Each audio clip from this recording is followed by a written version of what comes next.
When starting a new project, creators have an interesting problem. In movies, books, or games, to achieve the highest sales, you need to both be easy to understand, but complex enough to reach the hardcore fans. In game design, this is quite interesting because it's very difficult to measure a gamer's experience and adjust around that.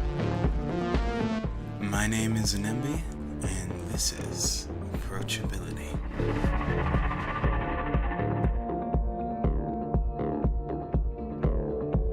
While this problem exists in all mediums, it's quite more difficult in games. While in film or books, you can expect each reader or player or moviegoer to understand exactly how to consume the movie, book, film, whatever, TV show.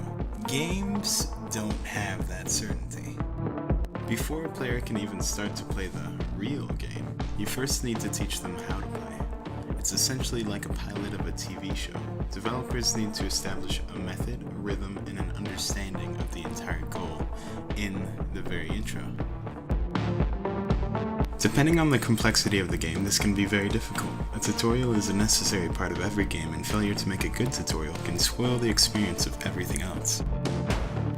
Take for example Superhot, an indie game with practically no tutorial. I'll let Nico from Node explain the mechanics. So the way this game works, for people who have never heard of this, is it's a game where time only moves when you move. So if I freeze, nothing happens. But if I move, can you rotate your head? Yeah. Superhot is fairly unique with this mechanic.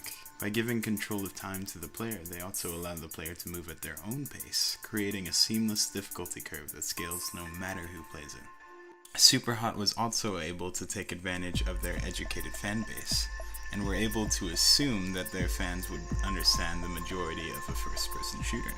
This makes their tutorial way shorter. But this isn't something everyone can rely on.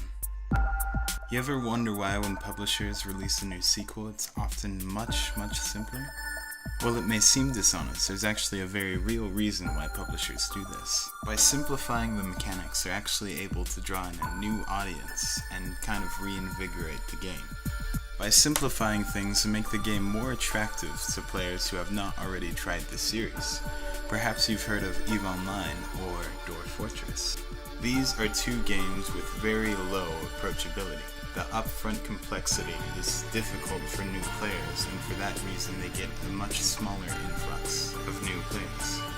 To keep developing a game, a studio needs to consistently retain enough players to fund the work. Eventually, older players move on to other things, so if a game isn't drawing in new players consistently, eventually there will be no one playing at all.